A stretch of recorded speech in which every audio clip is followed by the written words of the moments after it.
শিক্ষার্থীরা, তোমাদের সবাইকে ক্লাসে স্বাগতম জানাচ্ছি।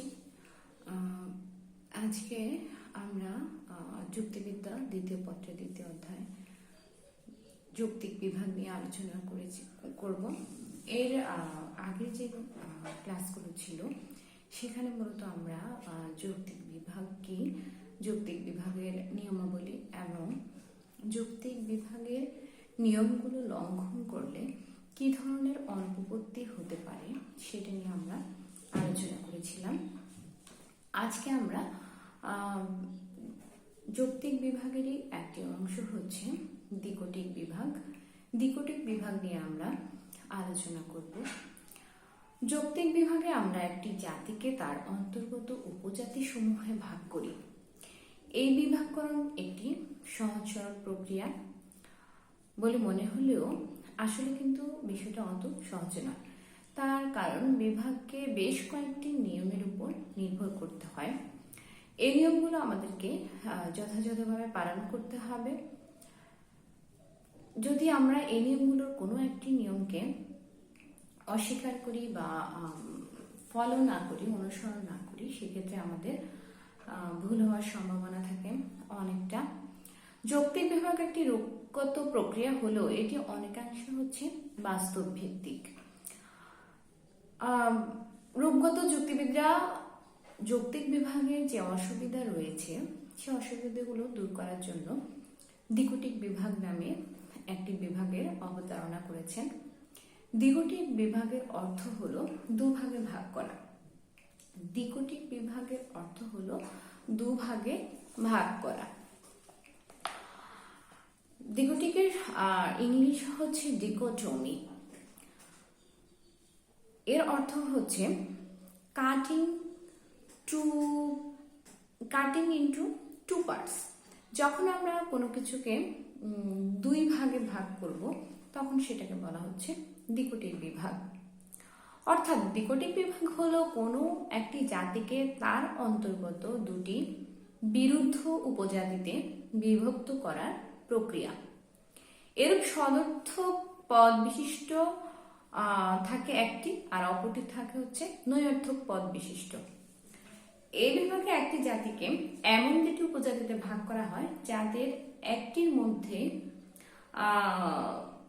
একটি বিশেষ গুণ উপস্থিত থাকে আর একটির মধ্যে ওই বিশেষ গুণটি অনুপস্থিত থাকে। যেমন আমরা ভাগ করতে পারি এভাবে, মানুষ শ্রেণীকে আমরা বিভিন্ন ভাগে ভাগ করতে পারি। যেমন এশিয়াবাসী, তাহলে এশিয়া মানুষকে আমরা দুভাগে ভাগ করতে পারি, এশিয়াবাসী, অএশিয়াবাসী, বাংলাদেশি, অবাংলাদেশি, শিক্ষিত, অশিক্ষিত, সৎ, অসৎ।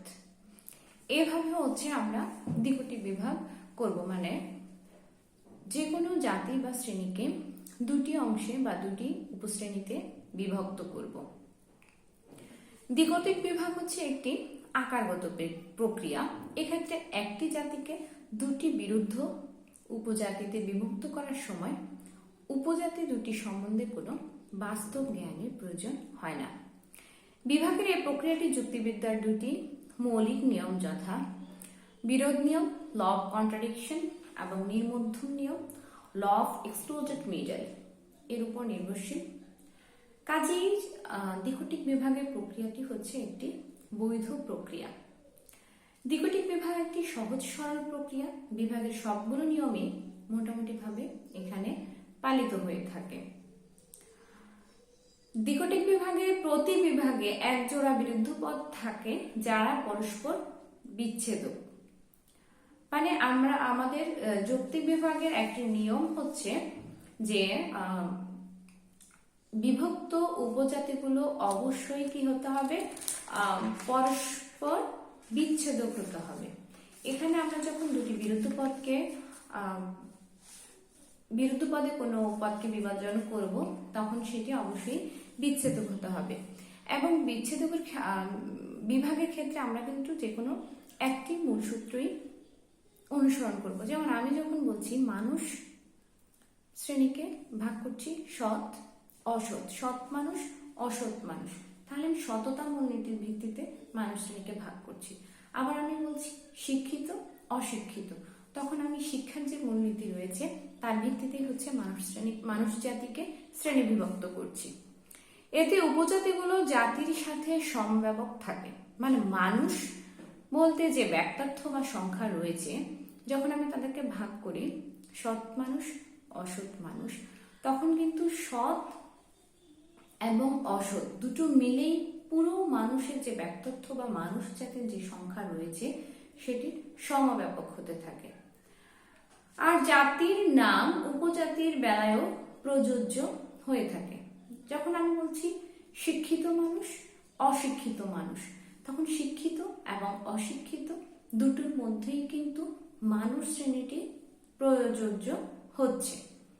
সেক্ষেত্রে আমরা দেখছি যে দ্বিঘটিক বিভাগের ক্ষেত্রে যৌক্তিক বিভাগের যে রুলস বা নিয়মগুলো রয়েছে তার প্রত্যেকটি মানা হয়ে থাকে, তাই এটি হচ্ছে একটি আকারগত প্রক্রিয়া।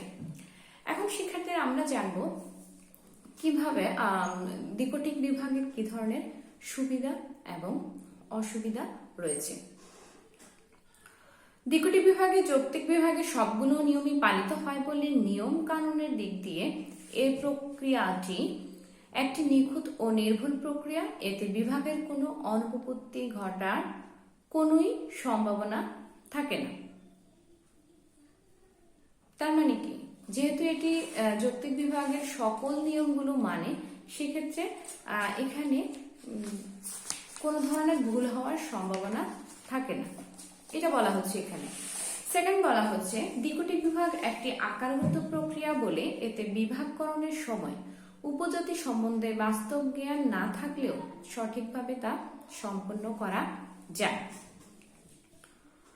দ্বিঘটিক বিভাগ একটি সরল প্রক্রিয়া, সাধারণ মানুষ অর্থাৎ যে কেউ এ বিভাগ অতি সহজেই করতে পারেন, যেহেতু দ্বিঘটিক বিভাগের ক্ষেত্রে তেমন কোনো বাস্তব জ্ঞানের প্রয়োজন নেই। এটি একটি রূপগত প্রক্রিয়া হওয়ায় বাস্তব জ্ঞান অভিজ্ঞতা না থাকলেও এই বিভাগ সম্ভবপর হয়ে ওঠে। চতুর্থত আমরা বলতে পারি দ্বিঘটিক বিভাগ একটি আরোহ যুক্তিবিদ্যার বিরুদ্ধ নিয়ম এবং গ্রহীত নিয়ম ল অফ এক্সক্লুডেড মিডল এর উপর প্রতিষ্ঠিত। যৌক্তিক বিভাগ প্রক্রিয়া মূলত ব্যক্তর্থের বিশ্লেষণ, কোনো কোনো পদের ব্যক্তর্থের বাস্তব জ্ঞান না থাকলেও এই বিভাগ করা যায়, কেননা এই প্রক্রিয়ায় যে কোনো বিভাজ্য জাতি বা শ্রেণীর মোট ব্যক্তর্থ বিভক্ত উপজাতি বা উপশ্রেণীর মিলিত ব্যক্তর্থের সমান হবে। তাহলে এখানে কি বলা হচ্ছে? বলা হচ্ছে যে দ্বিঘটিক বিভাগ প্রক্রিয়ায় মূলত ব্যক্তর্থের বিশ্লেষণ করা হয়, মানে মানুষ পদের যে সংখ্যা রয়েছে, পুরো মানুষ বলতে মানুষ জাতির মধ্যে যারা রয়েছে, আমি যখন বলছি সৎ মানুষ অসৎ মানুষ, তখন পুরো শ্রেণীটাই কিন্তু পুরো মানুষ শ্রেণীটা সম্বন্ধে এখানে বলা হচ্ছে। তাই মানুষের সংখ্যা কি 5 কোটি না 10 কোটি না 100 কোটি সেটা কিন্তু আমার জানার দরকার নেই। আমি কিন্তু তাদেরকে সেই বাস্তব যে জ্ঞান সেটি ছাড়াই আমি ভাগ করতে পারছি যে মানুষ দু ধরনের হয়, সৎ মানুষ অসৎ মানুষ। বিভক্ত উপজাতি ও উপশ্রেণী দ্বয়ের মিলিত ব্যক্তার্থেরই সমান হচ্ছে বিভাজ্য জাতিটি। এই হচ্ছে দ্বিঘটিক বিভাগের সুবিধা। এটি আকারগত প্রক্রিয়া বলে বাস্তবের সাথে এই প্রক্রিয়ার যোগাযোগ খুব কম, ফলে এর মাধ্যমে বাস্তব সত্যতা প্রতিফলিত হয় না বলে অনেকে মনে করে। এটি হচ্ছে দ্বিঘটিক বিভাগের একটি অসুবিধার বিষয়।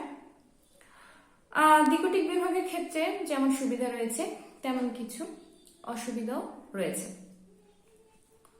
দ্বিঘটিক বিভাগে একটি প্রতি ধাপে যে নৈর্থক পদটি ব্যবহার করা হয় তা খুবই অস্পষ্ট ও অনির্দিষ্ট, কেননা নৈর্থক উপজাতি সদর্থক উপজাতির বিরুদ্ধ পদ হলেও বাস্তব জগতে সেরকম কোনো উপজাতির অস্তিত্ব থাকে না। মানে আমি যখন বলছি মানুষ অমানুষ, এখন ভাগ করে ফেললাম আমি মানুষ এবং অমানুষ, কিন্তু অমানুষ বলতে কি বোঝায়? অন্যান্য জীব জন্তু, সেটা বাঘ হতে পারে, পাখি হতে পারে, যে কোনো কিছু হতে পারে, সেটা কিন্তু আমাদের কাছে স্পষ্ট হয় না। আমি মানুষ জাতিকে ভাগ করছি ঠিকই, মানুষ অমানুষ, মানুষ তো মানুষ শ্রেণী, আর অমানুষ শ্রেণীটা কি সেটা কিন্তু বোঝা যাচ্ছে না। অস্পষ্ট থেকে যাচ্ছে আমাদের কাছে। সেকেন্ডলি এখানে লেখা আছে এই বিভাগ প্রক্রিয়ায় একটি জাতির অন্তর্গত সবগুলো উপজাতির সন্ধান পাওয়া যায় না, ফলে উপজাতি সম্পর্কে আমাদের জ্ঞান অসম্পূর্ণ থেকে যায়। বিভাগ প্রক্রিয়া আমরা যেহেতু নৈয়ার্থক শব্দ বিরুদ্ধ পদ ব্যবহার করছি, অযুক্ত করছি, যেমন মিষ্ট অমিষ্ট, সাদা অসাদা। এখন এই যে অসাদা বলতে কি, এটার যে জ্ঞান সেটা কিন্তু আমাদের কাছে সম্পূর্ণ হয় না। দ্বিকোটিক বিভাগ একটি দীর্ঘ প্রক্রিয়া, এর শেষ স্তর নিরূপণ করা একটি কঠিন ব্যাপার, ফলে এটি সীমাহীন হয়ে পড়ে। দ্বিকোটিক বিভাগ একটি কৌশলগত সঠিক বিভাগ প্রক্রিয়া, কিন্তু এটি আমাদের জ্ঞানের পরিধি বৃদ্ধি করে বলে মনে হয় না।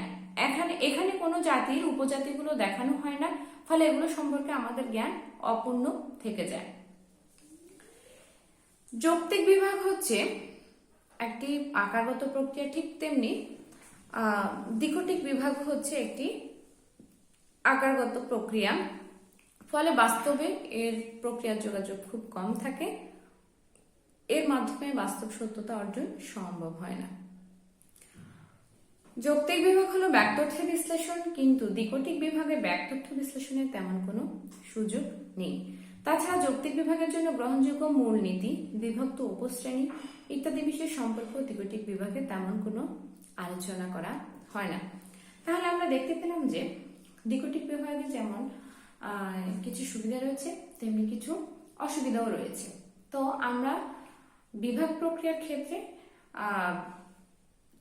যৌক্তিক বিভাগের যে নিয়মগুলো রয়েছে তার সাথে দ্বিকোটিক বিভাগও জড়িত রয়েছে। শিক্ষার্থীরা, এখন আমরা জানবো যৌক্তিক বিভাগের সীমাবদ্ধতা, বা কোন কোন ক্ষেত্রে আমরা যৌক্তিক বিভাগ করতে পারবো না। যৌক্তিক বিভাগ কোনো পদের ব্যাক্তর্থে বিশ্লেষণ করা হয়, আর এক্ষেত্রে কতগুলো নিয়ম অনুসরণ করা হয়। যেমন অনেক ক্ষেত্রে যৌক্তিক বিভাগের নিয়মগুলো প্রয়োগ করা যায় না, ফলে সেসব ক্ষেত্রে যৌক্তিক বিভাগ প্রয়োগও করা যায় না, তাই যৌক্তিক বিভাগ প্রক্রিয়ার সীমাবদ্ধতা রয়েছে। সেক্ষেত্রে আমরা প্রথমে বলতে পারি বিশিষ্ট বস্তু বা ব্যক্তির ক্ষেত্রে যৌক্তিক বিভাগ সম্ভব নয়, কারণ বিভাগ প্রক্রিয়া কেবলমাত্র জাতিবাচক বা শ্রেণীবাচক পদের ক্ষেত্রে প্রযোজ্য হয়। অর্থাৎ যৌক্তিক বিভাগের মাধ্যমে জাতি বা শ্রেণীবাচক পদকে বিভিন্ন উপজাতি বা উপশ্রেণীতে ভাগ করা হয়, কিন্তু বিশেষ ব্যক্তি বা বস্তুকে আমরা বিভাজন করতে পারি না। যদি আমরা সেটা করে থাকি, কোনো ব্যক্তি বা বস্তুর ক্ষেত্রে যৌক্তিক বিভাগ সম্ভব হয় না, সেক্ষেত্রে কেবল অঙ্গগত বিভাগ হয় বা গুণগত বিভাগ সম্ভব হয়। যেমন আমি যদি বলি আশা, হিমালয়, পাহাড়, নদী বিশিষ্ট ব্যক্তি বা বস্তু, এরা শ্রেণীবাচক পদ নয় বলে এদের যৌক্তিক বিভাগ সম্ভব নয়। দ্বিতীয়ত হচ্ছে ক্ষুদ্রতম জাতি বা অপরতম উপজাতি। ক্ষুদ্রতম জাতি বা অপরতম উপজাতির কোনো বিভাগ হয় না, কেননা একে আর কোনো বিশেষ শ্রেণীতে ভাগ করা যায় না। তাই অপরতম উপজাতির ক্ষেত্রে যৌক্তিক বিভাগ সীমাবদ্ধ। যেমন ক্ষুদ্রতম উপজাতির কোনো উপজাতি থাকে না, তাই তাকে কেবল তার অন্তর্গত বিভিন্ন ব্যক্তি বা বস্তুর মধ্যে বিভক্ত করা যায়, যৌক্তিকভাবে বিভাজন করা যায় না। ব্যাক্তর্থহীন পদের যৌক্তিক বিভাগ সম্ভব নয়।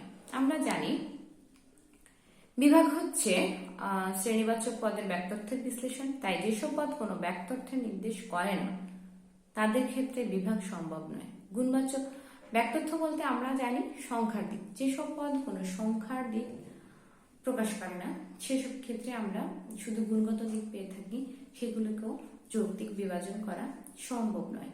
যেমন আমি যদি বলি সততা, মিষ্টত্ব, সাদাত্ব, কালত্ব, এই যে বিষয়গুলো রয়েছে এগুলোকে কিন্তু আমি যৌক্তিক বিভাগ করা সম্ভব নয়। ঠিক তেমনি মানবমনের যে মৌলিক অনুভূতি সমূহ রয়েছে সেগুলোরও যৌক্তিক বিভাগ সম্ভব হয় না। যে সকল পদ মানবমনের কোনো মৌলিক অনুভূতিকে ব্যক্ত করে তার যৌক্তিক বিভাগ করা যায় না, কেননা এগুলো অখণ্ড ব্যক্তিগত অনুভূতি, যেমন আনন্দ, বেদনা, ইচ্ছা, হতাশা ইত্যাদি পদের কোনো যৌক্তিক বিভাগ করা সম্ভব নয়। যে সকল পদ ব্যক্তার্থ অজ্ঞাত সে সকল পদের যৌক্তিক বিভাগও সম্ভব না। অর্থাৎ ব্যক্তার্থ থাকলেও যদি আমরা তা না জানি তবে তার ক্ষেত্রে বিভাগ প্রক্রিয়া সম্ভব হয় না। এছাড়া যে সকল পদ সরল ও মৌলিক এবং যেগুলো যৌক্তিক বিভাগের নিয়ম অনুযায়ী বিশ্লেষণ করা যায় সেসব পদের যৌক্তিক বিভাগ সম্ভব নয়। তাহলে আমরা দেখতে পেলাম যে আমাদের চিন্তা, আবেগ, অনুভূতি, সাদাত্ম, বিশেষ কোনো ব্যক্তি বা বস্তু বা একেবারেই অপরতম উপজাতি বা ক্ষুদ্রতম জাতি যেটি, সেটিকে কিন্তু আমরা যৌক্তিক বিভাজন করতে সক্ষম নই। এই হচ্ছে যৌক্তিক বিভাগের সীমাবদ্ধতা। তাহলে আমরা এই অধ্যায়ে জানলাম যৌক্তিক বিভাগ কি, যৌক্তিক বিভাগের নিয়মগুলো কি রয়েছে, নিয়ম লঙ্ঘনজনিত কি কি ধরনের অনুপপত্তি ঘটতে পারে, দ্বিকোটিক বিভাগ কি, দ্বিকোটিক বিভাগের সুবিধা অসুবিধা। এরপরে আমরা জানলাম, আজকে আমরা আলোচনা করলাম যৌক্তিক বিভাগের সীমাবদ্ধতা বা কোন কোন ক্ষেত্রে আমরা যৌক্তিক বিভাগ প্রক্রিয়াটি প্রয়োগ করতে পারব না। শিক্ষার্থীরা, আজকে আমরা যৌক্তিক বিভাগের যে অধ্যায় সেটা শেষে চলে এসেছি। যৌক্তিক বিভাগের প্রয়োজনীয়তা, জ্ঞানের বিভিন্ন শাখার ক্ষেত্রে যৌক্তিক বিভাগ পদ্ধতি সহায়ক হতে পারে। তাই যৌক্তিক বিভাগ প্রক্রিয়াটি অধ্যয়ন বা অনুশীলন খুবই গুরুত্বপূর্ণ বিষয়। যৌক্তিক বিভাগ কোনো জাতি বা তার অগণিত বিভিন্ন উপজাতি অথবা একটি শ্রেণী এবং তার অন্তর্গত অন্যান্য উপশ্রেণী ইত্যাদি সম্পর্কে আমাদের সুস্পষ্ট ধারণা প্রদান করে থাকে, যার ফলে বিভিন্ন প্রকার বিভাজন সম্পর্কে সম্যক ধারণা লাভ করা যায়। এগুলো তোমরা তোমাদের কাছে যে পাঠ্য বইগুলো রয়েছে সে পাঠ্য বইগুলো যদি তোমরা পড়ো তাহলে তোমরা বুঝতে পারবে। যেমন আমার কাছে এখানে একটি বই আছে, বইতে লেখা আছে যৌক্তিক বিভাগের মাধ্যমে আমরা বিভিন্ন জাতি এবং উপজাতির মধ্যে পারস্পরিক সম্পর্ক সম্বন্ধে অবহিত হতে পারি। জাতি ও উপজাতির মধ্যকার সম্পর্ক জানার ফলে আমাদের জ্ঞানের পরিধি বৃদ্ধি পায়। যৌক্তিক বিভাগ আমাদের চিত্তকে সুশৃঙ্খল করতে সহায়তা করে, কেননা বিভাগ প্রক্রিয়ার মাধ্যমে আমরা যেভাবে কোনো জাতিবাচক বা শ্রেণীবাচক পদের অন্তর্গত বিভিন্ন উপজাতি বা উপশ্রেণীতে বিভক্ত করি তার একটি সুশৃঙ্খল প্রক্রিয়া। এই প্রক্রিয়া আমাদের সুশৃঙ্খল চিন্তার অভ্যাস গঠনে সহায়তা করে। বৈজ্ঞানিক গবেষণার ক্ষেত্রেও বিভাগ প্রক্রিয়া বিশেষভাবে প্রয়োজনীয়, কেননা বিজ্ঞানের সকল শাখাই কোনো না কোনোভাবে বিভিন্ন বিভাগ ও শ্রেণীকরণ করে থাকে।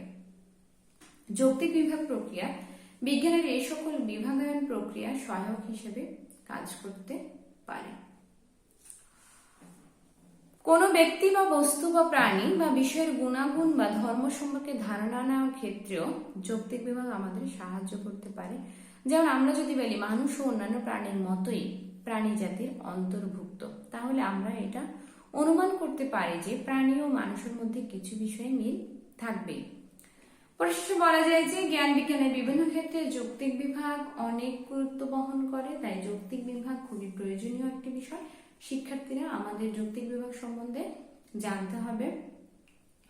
তাহলে আমরা যৌক্তিক বিভাগ সম্বন্ধে আলোচনা করলাম। শিক্ষার্থীরা, এরপরে ক্লাসে আমরা আলোচনা করব যুক্তিবিদ্যা প্রথম পত্রের তৃতীয় অধ্যায়ে আমি ছিলাম। তৃতীয় অধ্যায়ের